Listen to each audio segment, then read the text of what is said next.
ਕੇਂਦਰ ਸਰਕਾਰ ਦੇ ਖੇਤੀਬਾੜੀ ਨੂੰ ਲੈ ਕੇ ਨਵੇਂ ਆਰਡੀਨੈਂਸ ਤੇ ਬੜਾ ਪੰਬਲਪੂਸਾ ਪਿਆ ਹੋਇਆ ਹੈ। ਪੰਜਾਬ ਦੀਆਂ ਸਾਰੀਆਂ ਪੋਲੀਟੀਕਲ ਪਾਰਟੀਆਂ ਜਿਹੜੀਆਂ ਇਸ ਆਰਡੀਨੈਂਸ ਦੇ ਖਿਲਾਫ ਨੇ।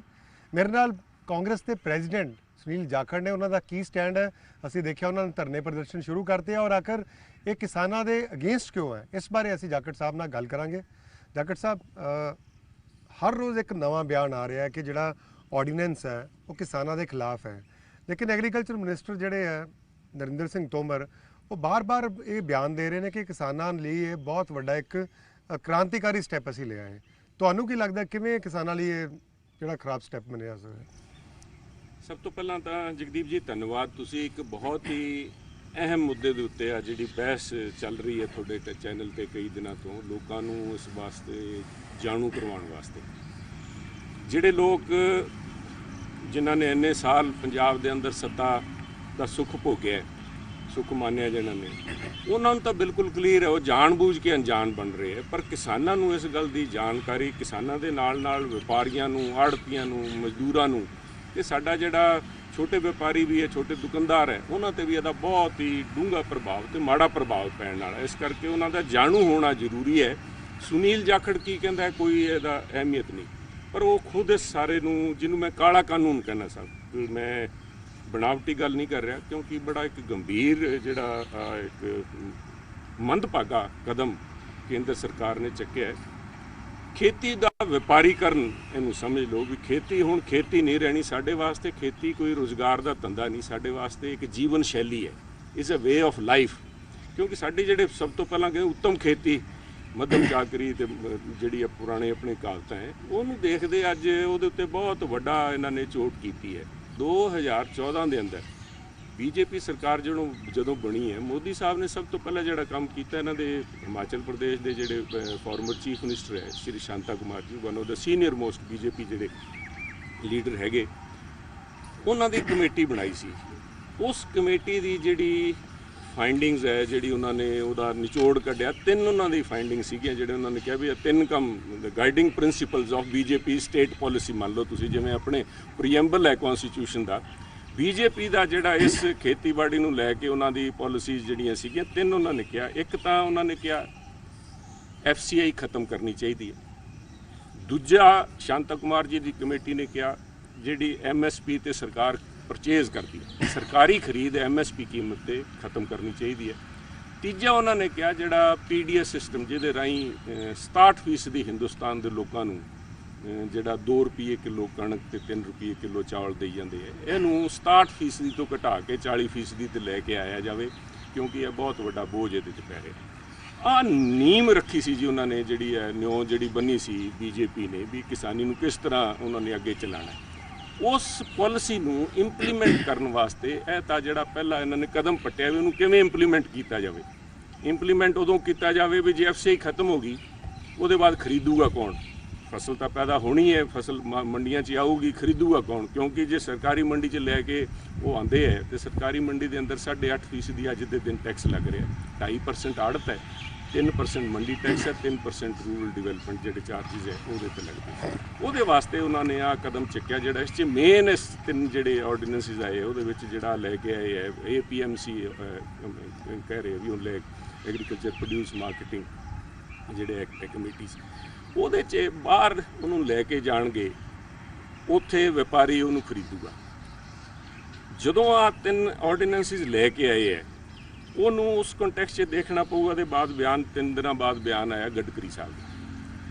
ਗਡਕਰੀ ਸਾਹਿਬ ਸੀਨੀਅਰ ਮੋਸਟ ਜਿਹੜੇ ਅੱਜ ਦੇ ਦਿਨ, ਜਿਨ੍ਹਾਂ ਨੂੰ ਅੱਜ ਤਾਈਂ ਉਹ ਜਿਹੜੇ ਮਾਰਗਦਰਸ਼ਕ ਮੰਡਲ 'ਚ ਨਹੀਂ ਪਾਇਆ ਮੋਦੀ ਸਾਹਿਬ ਨੇ, ਕਿਉਂਕਿ ਜਿਹੜਾ ਉਹਨਾਂ ਨੂੰ ਥ੍ਰੈਟ ਹੈ ਮੋਦੀ ਸਾਹਿਬ ਨੂੰ, ਜਿਹੜੇ ਸੀਨੀਅਰ ਲੀਡਰ ਸੀ, ਹੁਣ ਸ਼ਾਂਤਾ ਕੁਮਾਰ ਜੀ ਕਮੇਟੀਆਂ ਤਾਂ ਹੀ ਰਹਿ ਗਏ। Gadkari Sahib is always a contender prime minister ਦੀ ਪੋਸਟ ਵਾਸਤੇ। RSS ਦੇ ਚੇਤੇ ਸੀਨੀਅਰ ਮੋਸਟ ਲੀਡਰ, ਚਾਹੇ ਰਾਜਨਾਥ ਸਿੰਘ ਜੀ ਹੈ, ਅਮਿਤ ਸ਼ਾਹ ਜੀ ਬੈਠੇ, ਪਰ RSS ਦੇ ਚੇਤੇ ਜਿਹੜੇ ਹੈ ਉਹ ਗਡਕਰੀ ਸਾਹਿਬ ਹੈ। ਗਡਕਰੀ ਸਾਹਿਬ ਨੇ ਕਿਹਾ ਵੀ ਆਹ ਜਿਹੜਾ ਸਰਕਾਰੀ ਖਰੀਦ ਹੈ MSP ਤੇ, ਆਹ ਦੇਸ਼ ਦੇ ਅਰਥਚਾਰੇ ਦੇ ਉੱਤੇ ਬੋਝ ਹੈ। ਇਸ ਤੋਂ ਜ਼ਿਆਦਾ ਕਲੀਅਰ ਕੱਟ ਕੋਈ ਸੰਕੇਤ ਕੋਈ ਦੇ ਨਹੀਂ ਸੀ ਸਕਦਾ। ਉਹਨਾਂ ਨੇ ਬਿਲਕੁਲ ਕਲੀਅਰ ਕਰਕੇ ਕਹਿਤਾ, ਉਹਦੀ ਰਿਕਾਰਡਿੰਗ ਹੈ, ਵੀਡੀਓ ਤੁਸੀਂ ਮੈਂ। ਲੇਕਿਨ ਉਸ ਦੇ ਬਾਅਦ ਕਈ ਵਾਰ ਜਿਹੜੇ ਪਲੇਟਫਾਰਮ ਤੇ ਆਏ ਐਗਰੀਕਲਚਰ ਮਿਨਿਸਟਰ ਔਰ ਪੰਜਾਬ 'ਚ ਇੱਕ ਡਿਜੀਟਲ ਰੈਲੀ ਕੀਤੀ ਉਹਨਾਂ ਨੇ ਕੁਝ ਦਿਨ ਪਹਿਲਾਂ। ਉਹਦੇ 'ਚ ਉਹਨਾਂ ਦਾਅਵਾ ਕੀਤਾ ਕਿ ਮੰਡੀਕਰਨ ਨਹੀਂ ਖਤਮ ਕਰਾਂਗੇ, ਕਿਉਂਕਿ ਮੰਡੀਆਂ ਦੇ ਵਿੱਚ ਜਿਹੜਾ ਮਿਡਲਮੈਨ ਪੈਸਾ ਖਾ ਜਾਂਦਾ ਸੀ, ਅਸੀਂ ਉਹਨੂੰ ਦੂਰ ਕਰ ਰਹੇ ਹਾਂ, ਤਾਂ ਕਿ ਜਿਹੜਾ ਕਿਸਾਨ ਹੈ, ਕਿਸਾਨ ਅੱਜ ਜੇ ਮੇਰੀ ਫਸਲ ਹੈ, ਮੈਂ ਅਗਰ ਮੋਹਾਲੀ ਤੋਂ ਮੈਂ ਅੰਬਾਲੇ ਵੇਚਣ ਜਾਣੀ ਮੈਨੂੰ ਅਲਾਉਡ ਨਹੀਂ ਸੀ। ਉਹ ਕਹਿੰਦੇ ਅਸੀਂ ਸਾਡੀ ਕੋਸ਼ਿਸ਼ ਇਹ ਹੈ ਕਿ ਪੰਜਾਬ ਦਾ ਬੰਦਾ ਜਾਂ ਕਿਸੇ ਹੋਰ ਸਟੇਟ ਦਾ ਬੰਦਾ ਦੂਜੀ ਸਟੇਟ 'ਚ ਉਹਨੂੰ ਜ਼ਿਆਦਾ ਪੈਸੇ ਮਿਲ ਰਹੇ ਆ, ਉੱਥੇ ਵੇਚ ਸਕਦਾ, ਔਰ ਅਗਰ ਸਟੋਰ ਕਰਨੀ ਸਟੋਰ ਵੀ ਕਰ ਸਕਦਾ, ਕਿਉਂਕਿ ਕਣਕ ਤੇ ਝੋਨਾ ਅੱਜ ਤੱਕ ਸਟੋਰ ਨਹੀਂ ਕਰਨ ਦਿੱਤਾ ਜਾਂਦਾ ਸੀ। ਆਹ ਗੱਲਾਂ ਹੈ ਜਿਹੜੇ ਸ਼ਾਹੂਕਾਰ ਜਾਂ ਦਿੱਲੀ ਦੇ ਅੰਦਰ ਬਿਊਰੋਕਰੇਟ ਬੈਠੇ ਹੈ। ਪੰਜਾਬ ਦੇ ਅੰਦਰ 70 ਤੋਂ ਲੈ ਕੇ 75% ਕਿਸਾਨ ਹੈ ਜਿਨ੍ਹਾਂ ਦੀ ਜਿਹੜੀ ਉਹਨਾਂ ਦੀ ਜ਼ਮੀਨ ਦਾ ਏਕੜ ਜਿਹੜੀ ਹੈ 2.5 ਤੋਂ ਲੈ ਕੇ 5-6 ਏਕੜ ਦੇ ਅੰਦਰ 70% ਉਹ ਕਿੱਥੇ ਤਾਂ ਕਿਉਂ ਅੰਬਾਲੇ ਜਾਊਗਾ ਜੀ? ਉਹ ਕਿਉਂ ਅੰਬਾਲੇ ਜਾਣ ਦੀ ਲੋੜ ਪਈ? ਕਿਹੜਾ ਉਹਦੇ ਕੋਲ ਸਾਧਨ ਹੈ? ਉਹ ਆਪਦੀ ਫਸਲ ਜਿਹਨੇ ਅੱਜ ਕਣਕ ਵੱਢੀ ਹੈ ਉਹ ਝੋਨੇ ਦੀ ਤਿਆਰੀ ਕਰੂਗਾ, ਕੋਈ ਕਪਾਹ ਲਾਉਣ ਦੀ ਤਿਆਰੀ ਕਰੂਗਾ, ਉੱਥੇ ਜਾ ਕੇ ਅੰਬਾਲੇ ਦੀ ਮੰਡੀ 'ਚ ਬੈਠੂਗਾ। ਇਹ ਤਾਂ ਲੋਕਾਂ ਨੂੰ ਭ੍ਰਮਿਤ ਕਰਨ ਦਾ, ਗੁੰਮਰਾਹ ਕਰਨ ਦੀ ਹੈ। ਇਹ ਕਿਸੇ ਕਿਸਾਨ ਨੇ ਕਿਤੇ ਨਹੀਂ ਲੈ ਕੇ ਰਾਜੀ। ਕਿਸਾਨ ਤਾਂ ਚਾਹੁੰਦਾ ਵੀ ਮੇਰਾ ਇੱਥੋਂ ਆ ਕੇ ਚੱਕ ਜੇ। ਤੁਸੀਂ ਦੇਖੋ ਪੰਜਾਬ ਦੇ ਅੰਦਰ 1 ਕਰੋੜ 27 ਲੱਖ ਟਨ ਕਣਕ ਚੱਕੀ ਗਈ ਬਿਨਾਂ ਕਿਸੇ ਕਿੰਤੂ ਪਰੰਤੂ ਦੇ। ਕਰੋਨਾ ਸੀਗਾ, social distancing, safety, personal hygiene, ਸਾਰੀ ਗੱਲਾਂ ਦਾ ਧਿਆਨ ਰੱਖੇ ਇਹਦਾ ਸਾਨੂੰ ਸਿਲਾ ਮਿਲਣਾ ਚਾਹੀਦਾ ਸੀਗਾ। ਕਿਸਾਨ ਨੇ ਅੱਜ ਪੂਰੇ ਹਿੰਦੁਸਤਾਨ ਦੇ ਅੰਦਰ ਅਗਰ ਕੋਈ ਇੱਕ ਇਦਾਰਾ ਜਿਹੜਾ ਇਕੋਨਮੀ ਦੇ ਅਰਥਚਾਰੇ ਦਾ ਕੰਮ ਕਰ ਰਿਹਾ, ਕਿਸਾਨੀ ਕੰਮ ਕਰ ਰਹੀ ਹੈ। ਅਗਰ ਕਿਤੇ ਕਿਸਾਨੀ ਸਭ ਤੋਂ ਵਧੀਆ ਤਰੀਕੇ ਨਾਲ ਕੰਮ ਕਰ ਰਹੀ ਹੈ ਪੰਜਾਬ ਦੇ ਅੰਦਰ, ਕਿਉਂਕਿ ਸਾਡਾ ਜਿਹੜਾ ਮੰਡੀਕਰਨ ਸਿਸਟਮ ਹੈ ਉਹ ਇੱਕਦਮ ਪਰਫੈਕਟ ਹੈ। ਸਾਨੂੰ ਇਸ ਗੱਲ ਦੀ ਸ਼ਾਬਾਸ਼ ਮਿਲਣੀ ਚਾਹੀਦੀ ਸੀ। ਅਗਰ ਕਿਸਾਨਾਂ ਦੇ ਵਾਸਤੇ ਮੋਦੀ ਜੀ ਇੰਨੇ ਚਿੰਤਤ ਹੈ, ਤੋਮਰ ਸਾਹਿਬ ਦੀ ਇੰਨੀ ਚਿੰਤਾ ਹੈ, ਤੇ ਇਸ ਪੰਜਾਬ ਵਾਲੇ ਮਾਡਲ ਨੂੰ ਕਾਪੀ ਕਰਨ, ਬਿਹਾਰ 'ਚ ਲਾ ਲੈਣ, ਯੂਪੀ 'ਚ ਇਹਨੂੰ ਲਾਗੂ ਕਰਨ, ਬਿਹਾਰ 'ਚ ਮੰਡੀਆਂ ਬਣਾਉਣ। ਪੰਜਾਬ ਦੀ ਮੰਡੀਆਂ ਸਭ ਤੋਂ ਬਿਹਤਰ ਤਰੀਕੇ ਨਾਲ ਕੰਮ ਕਰ ਰਹੀਆਂ। ਤੇ ਇੱਕ ਮੈਂ ਤੁਹਾਨੂੰ ਆਹ ਵੀ ਚਾਨਣਾ ਪਾਉਣਾ ਚਾਹੁੰਦਾ, ਹਿੰਦੁਸਤਾਨ ਦੇ ਅੰਦਰ 7000 ਮੰਡੀਆਂ ਟੋਟਲ ਮੰਡੀਆਂ ਜਿਹੜੀਆਂ ਗਿਣਤੀ 7000 ਹੈ। 7000 ਚੋਂ ਕਰੀਬਨ 2000 1850 1900 ਪੰਜਾਬ ਦੇ ਅੰਦਰ। ਤੁਸੀਂ ਦੇਖ ਲਓ ਕਿੰਨੀ ਪਰਸੈਂਟੇਜ ਹੋਗੀ ਪੰਜਾਬ ਦੇ ਅੰਦਰ। ਪਰ ਜਿਹੜੀ ਵਾਇਬਲ ਜਿਹਨੂੰ ਸਮਝਦੇ ਆ ਵੀ ਕਿਸਾਨ ਦੇ ਭਲਾਈ ਵਾਸਤੇ ਮੰਡੀਆਂ ਚਾਹੀਦੀਆਂ ਕਿੰਨੀਆਂ, ਜੋ ਉਹਨਾਂ ਨੂੰ ਕੈਲਕੂਲੇਸ਼ਨ ਕੀਤੀ ਹੈ ਵੀ 80 ਸਕੁਅਰ ਕਿਲੋਮੀਟਰ ਦੇ ਅੰਦਰ ਇੱਕ ਮੰਡੀ ਹੋਣੀ ਚਾਹੀਦੀ ਹੈ। ਵੀ 80 ਕਿਲੋਮੀਟਰ ਜਿਹੜੇ ਦਾਇਰਾ ਹੈ ਉਹਦੇ ਅੰਦਰ ਇੱਕ ਮੰਡੀ ਹੋਵੇ, ਤਾਂ ਕਿ ਕਿਸਾਨ ਨੂੰ ਜ਼ਿਆਦਾ ਟਰੈਵਲ ਨਾ ਕਰਨਾ ਪਵੇ, ਦੂਰ ਨਾ ਜਾਣਾ ਪਵੇ, ਮੰਡੀ ਤਾਈਂ ਪਹੁੰਚ ਜੇ। 42000 ਮੰਡੀਆਂ ਦੀ ਲੋੜ ਹੈ। ਸਰਕਾਰ ਕਿਉਂ ਨਹੀਂ ਬਿਹਾਰ 'ਚ ਬਣਾਉਂਦੀ? ਕਿਉਂ ਨਹੀਂ ਮੱਧ ਪ੍ਰਦੇਸ਼ 'ਚ ਬਣਾਉਂਦੀ? ਕਿਉਂ ਬਿਹਾਰ ਦਾ ਜਿਹੜਾ ਕਿਸਾਨ ਹੈ, ਜਿਹੜੇ ਇੱਥੇ ਆਪਾਂ ਕਹਿੰਦੇ ਨੇ ਪ੍ਰਵਾਸੀ ਮਜ਼ਦੂਰ, ਵੀ ਅੱਜ ਮਜ਼ਦੂਰ ਮਿਲ ਨਹੀਂ ਰਹੇ, ਉਹ ਸਾਰੇ ਕਿਸਾਨ ਹੈ ਉੱਥੇ। ਉਹਨਾਂ ਸਾਰਿਆਂ ਕੋਲ ਇੰਨੀ ਏਕੜ ਜ਼ਮੀਨ, ਉਹਨਾਂ ਕੋਲ 2 ਏਕੜ 2.5 ਏਕੜ 5-5 ਏਕੜ ਵਾਲੇ ਮਾਲਕ ਇੱਥੇ ਆ ਕੇ ਤੁਹਾਨੂੰ ਮਜ਼ਦੂਰੀ ਕਰਦੇ ਮਿਲਣਗੇ, ਕਿਉਂਕਿ ਉੱਥੇ ਮੰਡੀ ਸਿਸਟਮ ਹੈ ਨਹੀਂ, ਉੱਥੇ ਸਰਕਾਰ ਪਰਚੇਜ਼ ਨਹੀਂ ਕਰਦੀ। ਉੱਥੇ ਜਿਹੜੀ ਕਣਕ ਹੈ ਰੁਲਦੀ ਫਿਰਦੀ ਹੈ, ਕਿਸਾਨ ਉਸ ਕਣਕ ਦਾ ਜਾਂ ਝੋਨੇ ਨੂੰ ਕਿਤੇ ਜਾ ਕੇ ਵੇਚ ਨਹੀਂ ਸਕਦਾ। ਉਹ ਪ੍ਰਾਈਵੇਟ ਵਪਾਰੀ ਉੱਥੇ ਖਰੀਦਦੇ ਆ, ਉਹਨੂੰ ਚੱਕ ਕੇ ਇੱਥੇ ਲਿਆ ਕੇ ਹਰਿਆਣਾ ਜਾਂ ਪੰਜਾਬ। MSP ਦੇ ਉੱਤੇ ਸਰਕਾਰੀ ਖਰੀਦ ਜਗਦੀਪ ਜੀ ਸਿਰਫ ਤੇ ਸਿਰਫ ਜਿਹੜੀ ਹੈ 100% ਹਰਿਆਣਾ ਤੇ ਪੰਜਾਬ ਦੇ ਅੰਦਰ ਹੋ ਰਹੀ ਹੈ, ਹੋਰ ਕਿਤੇ ਨਹੀਂ ਹੋ ਰਹੀ। ਤੁਸੀਂ ਗੱਲ ਕੀਤੀ ਵੀ ਤੋਮਰ ਸਾਹਿਬ ਨੇ ਬਿਆਨ ਦੇਤਾ, ਅਕਾਲੀ ਕਹਿ ਰਹੇ ਜੀ ਖਤਮ ਨਹੀਂ ਹੋਊਗੀ। ਨਹੀਂ, ਮੈਂ ਕਦੋਂ ਕਹਿੰਦਾ ਵੀ MSP ਖਤਮ ਹੋ ਰਹੀ ਹੈ? MSP ਤਾਂ ਅੱਜ ਵੀ ਹੈ। MSP ਤਾਂ ਇਹਨਾਂ ਨੇ 24 ਹੋਰ ਜਿਨਸਾਂ ਦੀ ਦੇ ਰੱਖੀ ਹੈ। ਪਰ MSP ਤੇ ਸਰਕਾਰੀ ਖਰੀਦ ਇਹ ਦੋ ਅੱਡ ਚੀਜ਼ਾਂ ਸਨ। MSP without government purchase is meaningless. Jakhar ਸਾਹਿਬ, ਜਿਹੜੀ ਸਰਕਾਰ ਇਹ ਵੀ ਕਹਿੰਦੀ ਹੈ ਕਿ 2013 'ਚ ਜਦੋਂ ਮਨਮੋਹਨ ਸਿੰਘ ਸਰਕਾਰ ਸੀ, ਉਦੋਂ ਕਾਮਰਸ ਮਿਨਿਸਟਰ ਸੀ ਕਮਲ ਨਾਥ, ਤੇ ਉਹ WTO ਦੇ ਤਹਿਤ ਜਿਹੜਾ ਸਮਝੌਤਾ ਹੋਇਆ ਸੀ ਇਹ ਉਹਦਾ ਹੀ ਆਫਸ਼ੂਟ ਹੈ, ਕਿਉਂਕਿ ਉਦੋਂ ਕਿਹਾ ਗਿਆ ਸੀ ਕਿ ਹੌਲੀ ਹੌਲੀ ਜਿਹੜਾ ਹੈ ਇਹ ਸਬਸਿਡੀਜ਼ ਦਾ ਦੌਰ ਖਤਮ ਕਰਨਾ ਔਰ ਇੱਕ ਫ੍ਰੀ ਮਾਰਕੀਟ ਕਰਨੀ ਹੈ, ਜਿਵੇਂ ਕਿ ਬਾਕੀ ਕੰਟਰੀਜ਼ ਵਿੱਚ ਹੈਗੀ। ਫ੍ਰੀ ਮਾਰਕੀਟ FCI ਦੀ ਪਰਚੇਜ਼ ਨੂੰ ਕਿਹੜਾ WTO ਦਾ ਐਕਟ ਲਾ ਰਿਹਾ? ਮੈਨੂੰ ਇਹ ਜਿਹੜਾ BJP ਨਾਲ ਕਿਤੇ ਉਹਨਾਂ ਨੂੰ ਪੁੱਛ ਕੇ ਦੱਸੋ, ਤੁਹਾਡੀ ਡਿਬੇਟ 'ਚ ਆਉਂਦੇ ਵੀ ਇਹ WTO ਦੀ ਕਿਹੜੀ ਰਿਕਮੈਂਡੇਸ਼ਨ ਹੈ ਜਿਹੜੀ ਕਹਿੰਦੀ ਹੈ ਵੀ ਸਰਕਾਰ ਪਰਚੇਜ਼ ਨਹੀਂ ਕਰ ਸਕਦੀ? ਸਰਕਾਰੀ ਕੀਮਤ ਫਿਕਸ ਕੌਣ ਕਰਦਾ ਹੈ? ਜ਼ਿਮੀਂਦਾਰ ਤਾਂ ਨਹੀਂ ਕਰਦਾ। ਕੈਪਟਨ ਸਾਹਿਬ ਨੇ ਤਾਂ ਹੁਣ ਝੋਨੇ ਦਾ ਲਿਖਿਆ ਸੀ ਵੀ ਸਾਨੂੰ 2910 ਰੁਪਏ ਉਹਦੀ ਝੋਨੇ ਦੀ ਕੀਮਤ ਦਿਓ ਕੁਇੰਟਲ ਦੀ। ਜਿਹੜਾ CPCA ਜਿਹੜੀ ਹੈ ਬੋਡੀ ਜਿਹੜੀ ਕੀਮਤ ਤੈਅ ਕਰਤੀ ਹੈ, ਉਹਨਾਂ ਨੇ 53 ਰੁਪਏ ਵਧਾਈ ਹੈ। ਸਾਰੀ ਕੀਮਤ ਵੀ ਸਰਕਾਰ ਨੇ ਫਿਕਸ ਕਰਨੀ ਹੈ। ਉਹਦੇ ਵਿੱਚ ਜਿਹੜੇ WTO ਦੇ ਰੈਗੂਲੇਸ਼ਨ ਹੈ ਉਹਨਾਂ ਨੂੰ ਧਿਆਨ 'ਚ ਰੱਖ ਕੇ ਜਿਹੜੀ ਕਾਸਟ ਹੈ, ਕਾਸਟ ਪਲੱਸ ਗੱਲ ਤਾਂ ਇਹਨਾਂ ਨੇ ਕੀਤੀ ਸੀ ਵੀ ਅਸੀਂ ਦਿਆਂਗੇ ਸਵਾਮੀਨਾਥਨ, ਪਰ C2 ਪਲੱਸ ਉਹ ਜਿਹੜਾ ਕਰੀ ਜਾਂਦੇ ਹੈ। ਅੱਜ ਦੇ ਦਿਨ ਬਿਨਾਂ ਮੇਨ ਮਕਸਦ ਹੈ ਵੀ ਸਰਕਾਰ ਉਸ ਨਿਕਲਣਾ ਚਾਹੁੰਦੀ ਹੈ, ਕਿਉਂਕਿ ਗਡਕਰੀ ਸਾਹਿਬ ਦਾ ਜਿਹੜਾ ਬਿਆਨ ਸੀ ਉਸ 'ਚ ਕਿਹਾ ਵੀ ਸਾਡੇ ਕੋਲ 3 ਸਾਲ ਵਾਸਤੇ ਜਿੰਨੀ ਸਾਨੂੰ ਫਸਲ ਦੀ ਲੋੜ ਹੈ, ਜਿੰਨੀ ਸਾਨੂੰ ਕਣਕ ਦੀ ਲੋੜ ਹੈ, ਜਿੰਨੀ ਸਾਨੂੰ ਝੋਨੇ ਦੀ ਲੋੜ ਹੈ, ਚਾਵਲ ਦੀ ਲੋੜ ਹੈ, ਉਹ ਸਾਡੇ ਕੋਲ ਗੋਦਾਮਾਂ 'ਚ ਪਿਆ ਹੈ। ਇਹਦਾ ਮਤਲਬ ਗਡਕਰੀ ਸਾਹਿਬ ਕਹਿ ਰਹੇ ਵੀ ਕਿਸਾਨ 3 ਸਾਲ ਕੰਮ ਬੰਦ ਕਰ ਦੇਵੇ, ਕਣਕ ਨਾ ਬੀਜੇ, ਝੋਨਾ ਨਾ ਬੀਜੇ, ਕਿਉਂਕਿ ਸਰਕਾਰ ਦੇ ਗੋਦਾਮ ਭਰੇ ਪਏ ਹੈ। ਇੱਕ ਪਾਸੇ ਮੋਦੀ ਸਾਹਿਬ ਗੱਲ ਕਰ ਰਹੇ ਆਤਮ ਨਿਰਭਰਤਾ ਦੀ। ਆਤਮ ਨਿਰਭਰਤਾ ਕਿਹੜੇ ਇਦਾਰੇ 'ਚ ਹਿੰਦੁਸਤਾਨ ਕੋਲ ਸਭ ਤੋਂ ਪਹਿਲਾਂ ਆਈ? ਆਤਮ ਨਿਰਭਰ ਬਣਿਆ ਅੰਨ ਦੇ ਮਾਮਲੇ 'ਚ। ਕਿਹਨੇ ਬਣਾਇਆ? ਕਿਸਾਨ ਨੇ। PL 480 ਦੇ ਤਹਿਤ ਅਮਰੀਕਾ ਤੋਂ ਲਾਲ ਕਣਕ ਮੰਗਾਉਂਦੇ ਸੀ, ਅੱਜ ਕਣਕ ਭਰੀ ਪਈ ਹੈ ਗੋਦਾਮਾਂ ਦੇ ਅੰਦਰ। ਉਹਦਾ ਸਾਨੂੰ ਆਹ ਬੈਨੀਫਿਟ ਦੇ ਰਹੇ ਹੋ ਵੀ ਹੁਣ ਕਿਸਾਨ ਨੂੰ ਕਹਿ ਦਿਓ ਸਾਨੂੰ ਲੋੜ ਨਹੀਂ।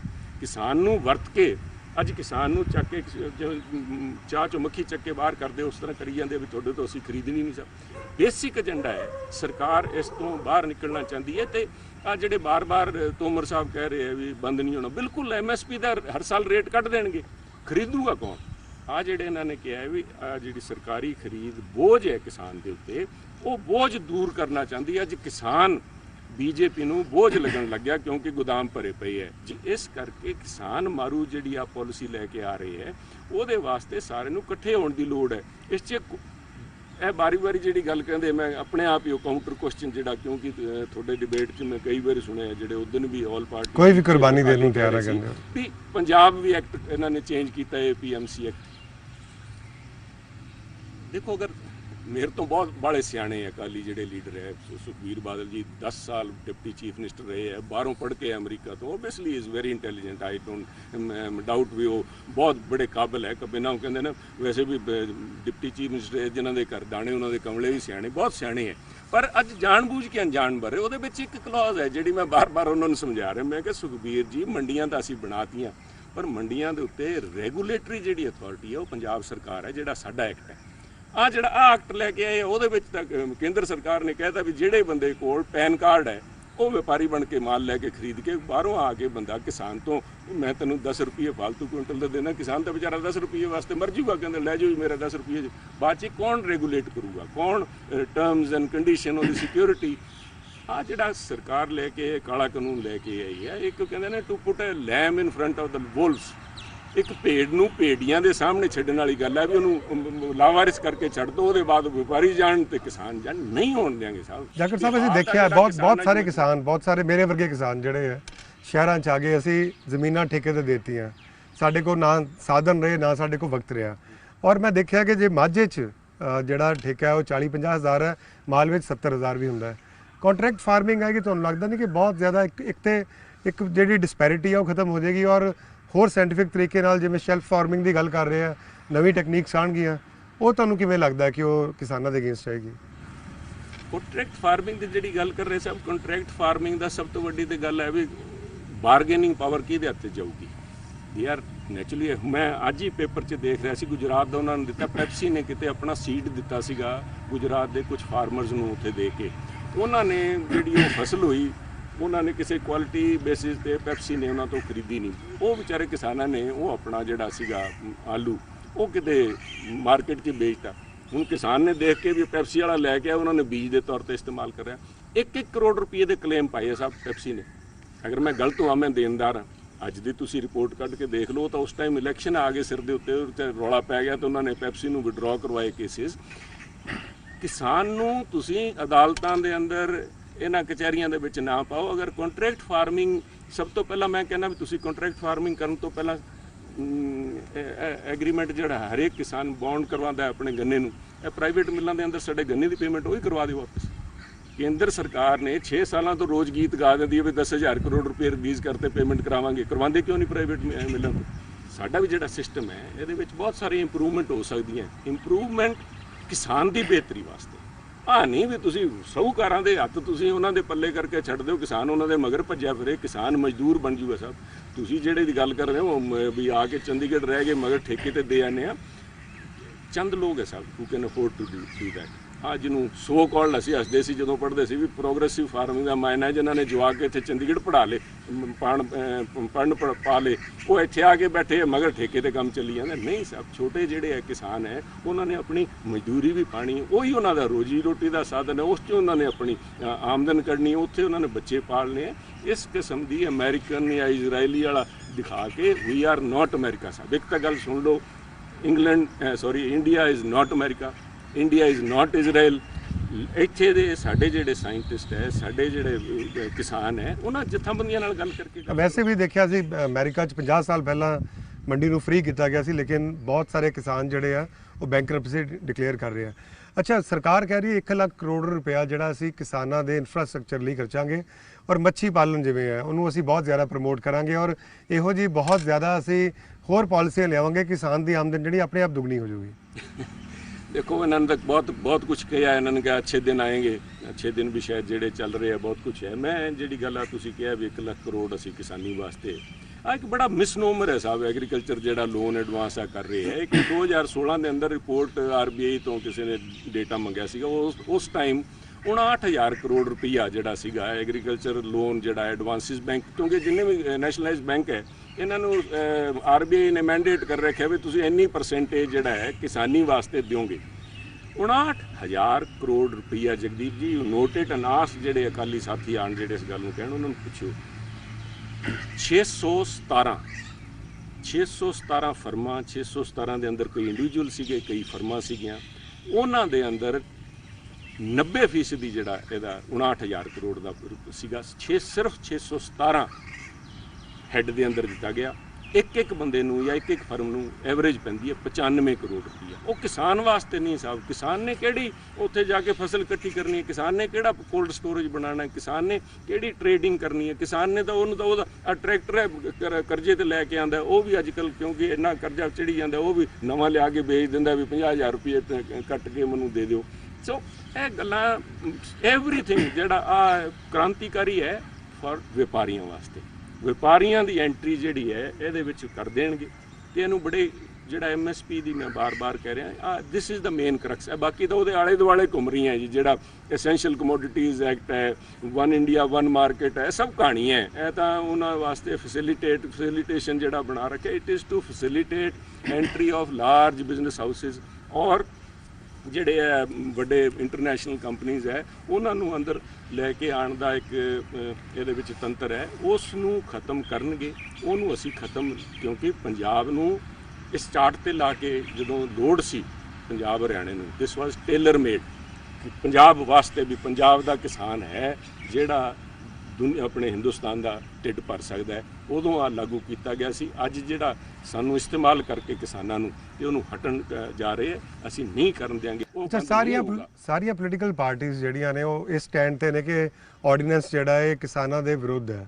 ਫਿਰ ਵਜ੍ਹਾ ਕੀ ਹੈ? ਜਦੋਂ ਕਹਿ ਰਹੇ ਇੱਕ ਸਪੈਸ਼ਲ ਸੈਸ਼ਨ ਵਿਧਾਨ ਸਭਾ ਸੱਦ ਲਓ, ਉੱਥੇ ਅਸੀਂ ਆਪਣਾ ਇੱਕ ਬਿੱਲ ਪਾਸ ਕਰਕੇ ਭੇਜ ਸਕਦੇ ਹਾਂ ਸੈਂਟਰ ਨੂੰ, ਔਰ ਇਹ ਵੀ ਕਿਹਾ ਜਾ ਰਿਹਾ ਕਿ ਜਿਹੜਾ ਸੈਂਟਰ ਸਟੇਟ ਦੀ ਜਿਹੜੀ ਇੱਕ ਹੁੰਦਾ ਹੈ ਕਿ ਉਹਦੇ ਸਬਜੈਕਟ ਤੋਂ ਬਾਹਰ ਹੈ, ਸੈਂਟਰ ਇਹਦੇ ਵਿੱਚ ਦਖਲ ਦੇ ਰਿਹਾ ਹੈ।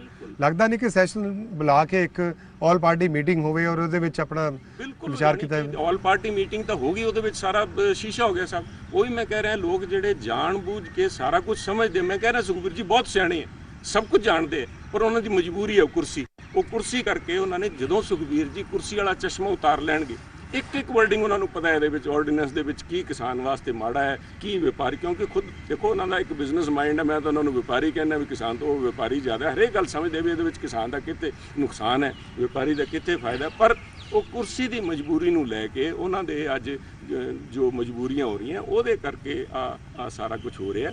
ਇਹਨਾਂ ਦੀ ਜਿਹੜੀ ਪਲੈਨਿੰਗ ਹੈ, ਮੈਂ ਇਹਦੇ ਵਿੱਚ ਕਹਿਣਾ ਚਾਹੂੰਗਾ, ਤੁਸੀਂ ਹਰਿਆਣੇ ਦੇ ਅੰਦਰ ਪਿਛਲੇ ਜਦੋਂ ਅਸੈਂਬਲੀ ਇਲੈਕਸ਼ਨ ਹੋ ਰਹੀ ਸੀ ਤੁਸੀਂ ਦੇਖਿਆ MSP ਇੱਕ ਦਿਨ ਖਤਮ ਨਹੀਂ ਹੋਣੀ ਪਰਚੇਜ਼। ਇਹਨਾਂ ਨੇ ਪਹਿਲੇ ਰੈਗੂਲੇਟ ਕਰਨਾ, ਉਸ ਰੈਗੂਲੇਸ਼ਨਸ ਪਾਉਣਗੇ ਵੀ ਕਿਸਾਨ ਆਪਣੇ ਆਪ ਨੂੰ ਰਜਿਸਟਰ ਕਰਾਵੇ, ਜਿਹਨੇ ਮੰਡੀ 'ਚ ਕਣਕ ਲੈ ਕੇ ਆਊਗਾ ਝੋਨਾ ਪਹਿਲਾਂ ਰਜਿਸਟਰ ਕਰਾਵੇ, ਫਿਰ ਉਹ ਤੇ ਕਹਿਣਗੇ ਵੀ ਅਸੀਂ ਇਸ ਤੋਂ ਪਰ ਏਕੜ ਨਹੀਂ ਖਰੀਦਾਂਗੇ। ਫਿਰ ਉਹਨਾਂ ਨੇ ਕਹਿ ਦੇਣਾ ਵੀ ਅਸੀਂ ਪੰਜਾਬ ਤੋਂ 1 ਕਰੋੜ 27 ਲੱਖ ਟਨ ਨਹੀਂ ਖਰੀਦਣੀ, ਐਤਕੀ ਪੰਜਾਬ ਤੋਂ 50 ਲੱਖ ਟਨ ਖਰੀਦਾਂਗੇ, ਕਿਉਂਕਿ ਮੱਧ ਪ੍ਰਦੇਸ਼ ਦੀ ਫਸਲ ਐਤਕੀ ਤੁਸੀਂ ਦੇਖਿਆ ਸਾਡੇ ਤੋਂ ਜ਼ਿਆਦਾ ਫਸਲ ਉੱਥੇ ਆ ਗਈ, ਉਹਨਾਂ ਦਾ ਵੀ ਉਹਨਾਂ ਨੇ ਖਰੀਦਣਾ। ਉਹ ਕਹਿਣਗੇ ਪੰਜਾਬ ਤੋਂ 50 ਲੱਖ ਖਰੀਦਾਂਗੇ। ਫਿਰ ਉਹਨਾਂ ਨੇ ਕਹਿਣਾ ਅਸੀਂ ਕਿਸਾਨ ਨੂੰ ਉਹ ਕਹਿੰਦਾ ਝਟਕਾ ਨਹੀਂ ਹਲਾਲ ਕਰਨਗੇ ਸਾਹਿਬ, ਟਿਲ ਸੱਚ ਟਾਈਮ ਇਹ ਪ੍ਰਾਈਵੇਟ ਮੰਡੀਆਂ, ਪ੍ਰਾਈਵੇਟ ਪਲੇਅਰ ਇੱਥੇ ਆ ਕੇ ਐਸਟੈਬਲਿਸ਼ ਹੋ ਜਾਣ, ਉਹਦੇ ਬਾਅਦ ਆ ਸਾਰਾ ਕੁਝ ਬੰਦ ਕਰਨਗੇ। ਇਸ ਨੂੰ to nip the evil in the bud, ਹੁਣੇ ਇਹਨੂੰ ਨੱਪ ਲਈਏ ਤਾਂ ਨੱਪ ਲਈਏ, ਜੇ ਇਹ ਗੱਲ ਹੱਥੋਂ ਬਾਹਰ ਨਿਕਲ ਗਈ ਉਹਦੇ ਬਾਅਦ ਇਹਨਾਂ ਨੇ ਕਾਬੂ ਨਹੀਂ ਆਣਾ। ਮੇਰਾ ਮੰਨਣਾ ਹੈ ਸਾਰਿਆਂ ਨੂੰ, ਮੈਂ ਤਾਂ ਜਿਸ ਤਰ੍ਹਾਂ ਕੈਪਟਨ ਸਾਹਿਬ ਨੇ ਵੀ ਬੇਨਤੀ ਕੀਤੀ ਹੈ ਵੀ ਅਕਾਲੀਆਂ ਨੂੰ ਆਪਣੇ ਨਿੱਜੀ ਮਫਾਦ ਇੱਕ ਪਾਸੇ ਰੱਖ ਕੇ ਕਿਸਾਨ ਦੇ ਨਾਲ ਖੜਨਾ ਚਾਹੀਦਾ ਹੈ। ਅੱਜ ਕਾਂਗਰਸ ਪਾਰਟੀ ਦਾ ਨੁਕਸਾਨ ਨਹੀਂ ਕਰ ਰਹੇ, ਉਹ ਇਕੱਲੇ ਕਿਸਾਨਾਂ ਦਾ ਨਹੀਂ ਪੂਰੇ ਪੰਜਾਬ ਦਾ ਨੁਕਸਾਨ ਕਰ ਰਹੇ ਤੇ ਸਾਰੇ ਹਿੰਦੁਸਤਾਨ ਦੇ ਕਿਸਾਨ ਅੱਛਾ, ਇੱਕ ਆਖਰੀ ਸਵਾਲ, ਤੇਲ ਦੀਆਂ ਕੀਮਤਾਂ ਜਿਹੜੀਆਂ ਨੇ ਬਹੁਤ ਜ਼ਿਆਦਾ ਵੱਧ ਗਈਆਂ ਔਰ ਪਹਿਲੀ ਵਾਰ ਇਤਿਹਾਸ 'ਚ ਜਿਹੜਾ ਡੀਜ਼ਲ ਦਾ ਰੇਟ ਹੈ ਉਹ ਪੈਟਰੋਲ ਨਾਲੋਂ ਵੱਧ ਗਿਆ ਕਈ ਸਟੇਟਸ ਵਿੱਚ। ਔਰ ਹੁਣ ਇੱਕ ਤਰ੍ਹਾਂ ਕੰਜ਼ੰਪਸ਼ਨ ਬਹੁਤ ਜ਼ਿਆਦਾ ਹੈ, ਝੋਨਾ ਲੱਗ ਰਿਹਾ ਕਿਸਾਨ ਲਈ ਔਰ ਬੜਾ ਮੁਸ਼ਕਿਲ ਹੋ ਗਿਆ ਇੰਨਾ ਜਿਹੜਾ ਤੇਲ ਜ਼ਿਆਦਾ ਮਹਿੰਗਾ ਵਿਕ ਰਿਹਾ ਹੈ। ਸਟੇਟ ਗਵਰਨਮੈਂਟ ਨੂੰ ਵੀ ਥੋੜੀ ਬਹੁਤ, ਆਪਾਂ ਸੈਂਟਰ ਨੂੰ ਗਲਤੀ ਕੱਢਦੇ ਹਾਂ ਜੀ, ਸੈਂਟਰ ਨੇ ਇੰਨਾ ਵਧਾ ਦਿੱਤਾ, ਲੇਕਿਨ ਸਟੇਟ ਗਵਰਨਮੈਂਟ ਦੀ ਵੀ ਤਾਂ ਡਿਊਟੀ ਲਗਾਤਾਰ ਵੱਧ ਰਹੀ ਹੈ। ਦੇਖੋ ਇੱਕ ਮਿੰਟ ਜਗਦੀਪ ਜੀ, ਬਿਲਕੁਲ ਸਹੀ ਆ, ਕਹਿਣਾ ਬੜਾ ਆਸਾਨ ਹੈ। ਵੈਸੇ ਤੁਸੀਂ ਅਗਰ ਦੇਖੋ, ਜਦੋਂ 10 ਸਾਲ ਇਹਨਾਂ ਦੀ ਸਰਕਾਰ ਸੀਗੀ, ਜਿਹੜਾ ਪੈਟਰੋਲ ਦੇ ਉੱਤੇ ਵੈਟ ਸੀਗਾ ਉਹ 27% ਸੀਗਾ, ਪਲੱਸ 10% ਸਰਚਾਰਜਸ ਸੀਗੇ। ਉਹ ਜਿਹੜੀ ਸਾਡੀ ਸਰਕਾਰ ਆਈ ਹੈ ਉਹਨੂੰ ਘਟਾ ਕੇ 24% ਕਰਤਾ, 3% ਘਟਾਈ ਹੈ। ਪਰ ਡੀਜ਼ਲ ਦੇ ਉੱਤੇ ਜਿਹੜੇ 2% ਵਧੇ ਹੈ, ਦੈਟ ਆਫ ਕੋਰਸ ਐਗਰੀ। ਪਰ ਅੱਜ ਦੇ ਦਿਨ ਕਰੋਨਾ ਦੇ ਅੰਦਰ ਹਾਲਾਤ ਦੇ ਚੱਲਦੇ ਹੋਏ ਸਾਡੇ ਕੋਲ ਹੋਰ ਕੋਈ ਰੈਵਨਿਊ ਸਾਧਨ ਹੀ ਹੈ ਨਹੀਂ। ਜਾਂ ਤਾਂ ਜਿਹੜੀ ਫਿਊਲ ਦੇ ਉੱਤੇ ਐਕਸਾਈਜ਼ ਸਾਨੂੰ ਆ ਜਿਹੜੀ ਸ਼ਰਾਬ ਵਾਲੀ ਐਕਸਾਈਜ਼ ਆ ਰਹੀ ਹੈ, ਜਾਂ ਜਿਹੜਾ ਇਹਦੇ ਉੱਤੇ ਵੈਟ ਆ ਰਿਹਾ ਫਿਊਲ ਵਾਲਾ, ਇਹ ਦੋ ਮੱਦ ਹੈ। ਐਤਕੀ 19,000 ਕਰੋੜ ਰੁਪਏ ਤੋਂ ਫालतू ਦਾ ਨੁਕਸਾਨ ਇਸ ਫਾਈਨੈਂਸ਼ੀਅਲ ਈਅਰ ਦੇ ਅੰਦਰ ਹੋਇਆ ਹੈ। ਕਿ ਕੈਪਟਨ ਸਾਹਿਬ ਨੇ ਕੱਲ ਕਿਹਾ 30,000 ਕਰੋੜ ਰੁਪਏ ਤੋਂ ਜ਼ਿਆਦਾ ਆਉਣ ਵਾਲੇ ਫਾਈਨੈਂਸ਼ੀਅਲ ਈਅਰ 'ਚ, ਕਿਉਂਕਿ ਫੈਕਟਰੀਜ਼ ਬੰਦ ਪਈਆਂ, ਵਪਾਰ ਹੈ ਨਹੀਂ, ਕੋਈ ਜ਼ਮੀਨ ਦੀ ਖਰੀਦ ਫੋਖਤ, ਰਜਿਸਟ੍ਰੇਸ਼ਨ, ਕੁਝ ਵੀ ਸਾਰੇ ਵਪਾਰ ਠੱਪ ਪਏ ਹੈ। ਇਹਨਾਂ ਹਾਲਾਤਾਂ ਦੇ ਵਿੱਚ ਇੱਕ ਜ਼ਿੰਮੇਵਾਰ ਅਪੋਜੀਸ਼ਨ ਦੇ ਨਾਤੇ ਇਹਨਾਂ ਦਾ ਫਰਜ਼ ਨਹੀਂ ਬਣਦਾ ਵੀ ਕੇਂਦਰ ਕੋਲ ਜਾ ਕੇ ਪੰਜਾਬ ਵਾਸਤੇ ਕੁਝ ਲੈ ਕੇ ਆਣ। ਹਰ ਟਾਈਮ ਆਇਆ ਹੁੰਦਾ ਵੀ ਪੰਜਾਬ, ਮੈਂ ਪੁੱਛਣਾ ਚਾਹੁੰਦਾ ਅਕਾਲੀਆਂ ਨੂੰ ਕਿ ਪੰਜਾਬ ਨੇ ਤੁਹਾਡਾ ਵਿਗਾੜਿਆ ਕੀ ਹੈ? ਤੁਹਾਨੂੰ 50 ਸਾਲ ਸੱਤਾ ਦਾ ਸੁੱਖ ਮਾਣ ਦਿੱਤਾ ਹੈ ਪੰਜਾਬ ਦੇ ਲੋਕਾਂ ਨੇ, ਤੁਸੀਂ ਹਰ ਟਾਈਮ ਪੰਜਾਬ ਦੀ ਬੇੜੀਆਂ 'ਚ ਬੱਟੇ ਪਾਉਣ ਨੂੰ ਲੱਗੇ ਰਹਿੰਦੇ। ਪੰਜਾਬ ਦਾ ਕੱਟ ਲਓ ਜੀ। ਪੰਜਾਬ ਵਾਸਤੇ ਤੁਸੀਂ ਇਹ ਯਾਦ ਕਰਨ, ਡਾਕਟਰ ਮਨਮੋਹਨ ਸਿੰਘ ਦਾ ਨਾਮ ਤੁਸੀਂ ਲਿਆ, ਡਾਕਟਰ ਮਨਮੋਹਨ ਸਿੰਘ ਕੋਲ ਜਦੋਂ ਖਾਲੀ ਹੱਥ ਇੱਕ ਵਾਰੀ ਨਹੀਂ ਹੈ, ਇੱਕ ਵਾਰੀ ਗਿਣਾ ਦੇਣ ਵੀ ਮੋਦੀ ਸਾਹਿਬ ਤੋਂ ਪੰਜਾਬ ਵਾਸਤੇ ਕੀ ਲੈ ਕੇ ਆਏ। ਇਹਨਾਂ ਦਾ ਫਰਜ਼ ਬਣਦਾ ਸੀ ਵੀ ਜਦੋਂ ਕੈਪਟਨ ਸਾਹਿਬ ਨੇ ਕਿਹਾ ਵੀ ਆ ਸਾਡਾ 80,000 ਕਰੋੜ ਦਾ ਪੈਕੇਜ ਹੈ, ਪੰਜਾਬ ਨੂੰ ਦਿਓ, Punjab will be the leading light ਹੈ ਜਿਹੜੀ ਹੈ ਰਿਵਾਈਵਲ ਹਿੰਦੁਸਤਾਨ ਦੀ ਇਕਨੋਮੀ ਪੰਜਾਬ ਤੋਂ ਕਰਕੇ ਦੇਾਂਗੇ। ਜੇ ਅਸੀਂ ਗ੍ਰੀਨ ਰੈਵੋਲੂਸ਼ਨ ਲੈ ਕੇ ਆਏ ਹਾਂ ਤਾਂ ਇੰਡਸਟਰੀਅਲ ਰੈਵੋਲੂਸ਼ਨ ਵੀ ਲਿਆ ਕੇ ਦੇਾਂਗੇ। ਲੇਕਿਨ ਅਕਾਲੀ ਦਲ ਕਹਿ ਰਿਹਾ ਸੀ ਕਿਸੇ ਵੀ ਕੁਰਬਾਨੀ ਲਈ ਤਿਆਰ ਆ ਔਰ ਡੀਜ਼ਲ ਪੈਟਰੋਲ ਦੇ ਖਿਲਾਫ ਉਹ ਧਰਨੇ ਵੀ ਲਾਉਣ ਵਾਲੇ। ਕੁਰਬਾਨੀਆਂ ਦੀ ਡੈਫੀਨੇਸ਼ਨ ਬਦਲ ਗਈ ਸਾਹਿਬ। ਮਾਸਟਰ ਤਾਰਾ ਸਿੰਘ, ਸੰਤ ਫਤਿਹ ਸਿੰਘ, ਉਹਨਾਂ ਦੇ ਸਮੇਂ ਤੇ ਜਿਹੜੀ ਕੁਰਬਾਨੀਆਂ ਸੀਗੀਆਂ ਉਹ ਜਾਨ ਕੁਰਬਾਨ ਕਰਨ ਦੀ ਗੱਲ ਕਰਦੇ ਸੀ। ਤਸ਼ੱਦਦਾਂ ਸਹੀਆਂ, ਡੰਡੇ ਖਾਦੇ, ਧਰਨੇ ਲਾਏ, ਜੇਲ੍ਹਾਂ 'ਚ ਗਏ। ਇੱਥੇ ਕੁਰਬਾਨੀ ਕਹਿੰਦੇ ਵੀ ਅਸੀਂ ਆ ਫੂਡ ਮਿਨਿਸਟਰ ਪ੍ਰੋਸੈਸਿੰਗ ਮਿਨਿਸਟਰੀ ਛੱਡ ਕੇ ਕੁਰਬਾਨੀ ਲਈ ਜਾਂਦੇ। ਕਾਹਦੀ ਕੁਰਬਾਨੀ ਦੇਣਗੇ ਸਾਹਿਬ? ਮੈਂ ਲਾਸਟ ਜਦੋਂ ਤੁਸੀਂ ਟਾਈਮ ਕੰਸਟ੍ਰੇਂਟ ਨੂੰ ਦੇਖਦੇ ਮੈਂ ਕਹੂੰਗਾ 98-99 'ਚ ਵਾਜਪੇਈ ਸਾਹਿਬ ਦੀ ਸਰਕਾਰ ਸੀਗੀ, ਉਦੋਂ ਸੁਖਬੀਰ ਜੀ ਇੰਡਸਟਰੀਜ਼ ਮਿਨਿਸਟਰ ਸੇ। ਬਾਅਦ 'ਚ ਜਦੋਂ ਵਾਜਪੇਈ ਸਾਹਿਬ ਅਗਲੀ ਬਣੇ ਆ ਪ੍ਰਧਾਨ ਮੰਤਰੀ, ਉਦੋਂ ਇੰਡਸਟਰੀਅਲ ਆ ਜਿਹੜਾ ਪੈਕੇਜ ਦਿੱਤਾ ਇਹਨਾਂ ਨੂੰ, ਬੱਦੀ ਨੂੰ ਤੇ ਸਟੇਟਸ ਨੂੰ ਸਪੈਸ਼ਲ ਕੈਟਾਗਰੀ ਸਟੇਟਸ ਬਣਾ ਕੇ, ਉਦੋਂ ਸਾਰੀ ਇੰਡਸਟਰੀ ਮਾਰੀ। ਅੱਜ ਫਿਰ ਬੀਜੇਪੀ ਅਕਾਲੀ ਸਰਕਾਰ ਫਿਰ ਹੋਈ, ਐਨਡੀਏ ਗਵਰਨਮੈਂਟ ਫਿਰ ਬਣੀ ਬੈਠੀ ਉੱਤੇ।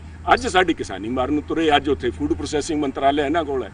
ਉਦੋਂ ਵਾਜਪੇਈ ਜੀ ਦੇ ਸਮੇਂ ਇਹਨਾਂ ਕੋਲ ਇੰਡਸਟਰੀਜ਼ ਮਿਨਿਸਟਰ ਸੀ, ਉਦੋਂ ਇੰਡਸਟਰੀ ਮਾਰੀ। ਜੇ ਬੱਦੀ ਜਾਂ ਇਹਨਾਂ ਨੂੰ ਸਪੈਸ਼ਲ ਕੈਟਾਗਰੀ ਸਟੇਟ ਦਾ ਸਟੇਟਸ ਨਾ ਮਿਲਦਾ, excise duty, income tax exemption, ਸਾਰੀ ਐਗਜ਼ੈਂਪਸ਼ਨ ਉਹਨਾਂ ਨੂੰ ਦੇਤੀਆਂ। ਇੱਥੋਂ ਸਾਰੀ ਇੰਡਸਟਰੀ ਖਤਮ ਹੋ ਗਈ, ਉਧਰ ਜਾਂਦੀ ਰਹੀ। ਜਿਨ੍ਹਾਂ ਨੇ ਪੰਜਾਬ 'ਚ ਆਉਣਾ ਸੀ ਉਹ ਇੰਡਸਟਰੀ ਚਲੀ ਗਈ। ਉਸੇ ਤਰ੍ਹਾਂ ਹੀ ਕਿਸਾਨੀ ਨੂੰ ਅੱਜ ਫੇਰ ਮਾਰ ਰਹੇ। ਦੇਖੋ ਕਿਸ ਤਰ੍ਹਾਂ ਗ੍ਰਹਿਣ ਮਿਲੇ ਹੈ। ਫੂਡ ਮਿਨਿਸਟਰੀ ਫੇਰ ਇਹਨਾਂ ਕੋਲ, ਸਰਕਾਰ ਉਹੀ ਬੀਜੇਪੀ ਦੀ ਸਰਕਾਰ, ਹੁਣ ਕਿਸਾਨੀ ਦੇ ਮਗਰ ਡਾਂਗ ਲੈ ਕੇ ਪਈ ਹੈ। ਸੋ ਮੇਰੀ ਬੇਨਤੀ ਹੈ ਪੰਜਾਬ ਦੇ ਪੰਜਾਬ ਦੇ ਵਿੱਚ ਤੁਸੀਂ ਜਿਸ ਡਾਲ ਤੇ ਬੈਠੇ ਹੋ ਸੁਖਬੀਰ ਜੀ, ਉਹਨੂੰ ਨਾ ਕੱਟੋ, ਕਿਉਂਕਿ ਕਿਸਾਨੀ ਖਤਮ ਹੋ ਗਈ। ਪੰਜਾਬ ਦਾ ਜਿਹੜੀ ਵਜੂਦ ਹੈ, ਪੰਜਾਬ ਦੀ ਅੱਜ ਪਛਾਣ ਹੈ, ਇਸ bread basket of the country. ਅਸੀਂ ਅੱਜ ਵੀ ਢਿੱਡ ਭਰਦੇ ਹਾਂ ਹਿੰਦੁਸਤਾਨ ਦਾ। ਇਸ ਕਰਕੇ ਕਿਸਾਨ ਦੇ ਨਾਲ ਖੜੋ। ਰਾਜਨੀਤੀ ਕਰਨ ਵਾਸਤੇ ਮੈਦਾਨ ਹੋਰ ਖਾਲੀ ਪਏ ਹੈ। ਥੈਂਕ ਯੂ ਜੀ। ਸੋ ਇਹ ਸਨ ਸੁਨੀਲ ਜਾਖੜ। ਉਹਨਾਂ ਨੇ ਇੱਕ ਲੇਮੈਨ ਦੀ ਲੈਂਗੁਏਜ ਯਾਨੀ ਕਿ ਇੱਕ ਆਮ ਆਦਮੀ ਦੀ ਭਾਸ਼ਾ 'ਚ ਸਮਝਾਇਆ ਕਿ ਇਸ ਆਰਡੀਨੈਂਸ ਨਾਲ ਕੀ ਨੁਕਸਾਨ ਹੋਣ ਵਾਲਾ ਪੰਜਾਬ ਦੀ ਕਿਸਾਨੀ ਨੂੰ। ਔਰ ਕਿਸਾਨ ਜਿਹੜਾ ਕਿ ਰੀੜ੍ਹ ਦੀ ਹੱਡੀ ਮੰਨਿਆ ਜਾਂਦਾ, ਚਾਹੇ ਉਹ ਦੇਸ਼ ਦੀ ਗੱਲ ਕਰੋ ਜਾਂ ਪੰਜਾਬ ਦੀ ਗੱਲ ਕਰੋ, ਲੇਕਿਨ ਇਸ ਆਰਡੀਨੈਂਸ ਨਾਲ ਕੀ ਨੁਕਸਾਨ ਹੋ ਸਕਦਾ ਉਸ ਬਾਰੇ ਗੱਲ ਕੀਤੀ। ਔਰ ਖਾਸ ਤੌਰ ਤੇ ਉਹਨਾਂ ਨੇ ਨਿਸ਼ਾਨਾ ਲਾਇਆ ਅਕਾਲੀ ਦਲ ਬਾਦਲ ਤੇ। ਉਹਨਾਂ ਦਾ ਕਹਿਣਾ ਕਿ ਜਿਹੜੀ ਪਾਰਟੀ ਅਕਾਲੀ ਦਲ ਬਾਦਲ ਕਿਸਾਨਾਂ ਦੇ ਉੱਪਰ ਰਾਜਨੀਤੀ ਕਰਦੀ ਹੈ, ਉਹਨਾਂ ਨੂੰ ਵਕਤ ਆ ਗਿਆ ਕਿ ਉਹਨਾਂ ਨੂੰ ਵੀ ਸਟੈਂਡ ਲੈਣਾ ਪਊਗਾ ਔਰ ਸਾਰੀਆਂ ਪਾਰਟੀਆਂ ਨੂੰ ਮਿਲ ਕੇ ਕਿਸਾਨਾਂ ਦੇ ਲਈ ਕੋਈ ਠੋਸ ਜਿਹੜਾ ਹੈ ਹੱਲ ਇਹਦਾ ਲੱਭਣਾ ਪਏਗਾ। ਕੈਮਰਾਮੈਨ ਅਸ਼ਵਨੀ ਦੇ ਨਾਲ ਜਗਦੀਪ ਸੰਧੂ, ਜ਼ੀ ਮੀਡੀਆ, ਚੰਡੀਗੜ੍ਹ।